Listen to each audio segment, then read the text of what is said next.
Tonight, the alarm bells are at their loudest. Kenya is in the grip of an ugly upsurge of the coronavirus pandemic.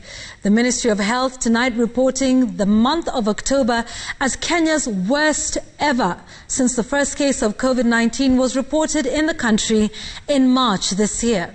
And tonight, the number of infections for the month of October alone stand at a whopping 14,000 cases, with over 250 deaths within October alone.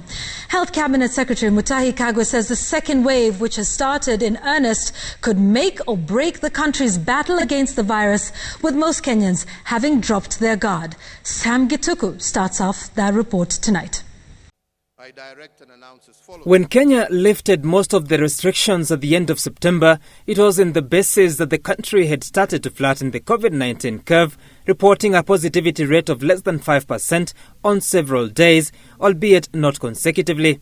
It was a celebration of what appeared to triumph over the disease when top government officials congregated at the KICC to celebrate a job well done. But not so fast.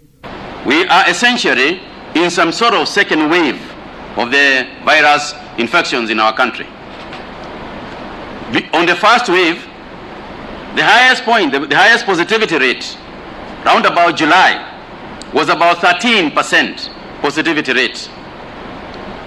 The day before yesterday, we had a positivity rate of 20.2%. Yesterday, we were at 15%. Today, we are once again at 15%. Out of the 29 days of October, all but 2 days have reported a positivity rate of more than 5%, even recording at 20% on Tuesday this week. In the latest figures, the positivity rate is at 15% after Kenya reported 761 new infections from a sample size of 4,830. On the same day, 14 people died, bringing the total for the 4 days of the week to 54, likely to surpass every other record of weekly deaths.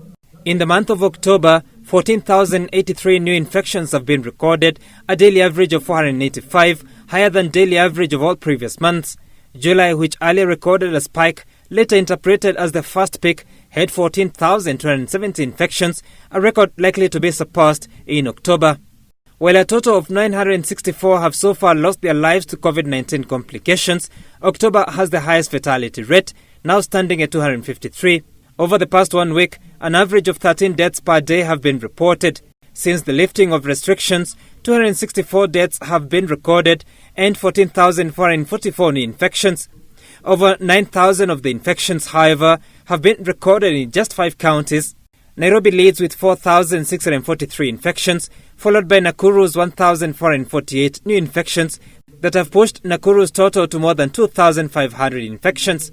Mombasa follows with 1,316 new infections, Uasin Gishu with 979, while Kisumu has recorded 616 new infections since reopening.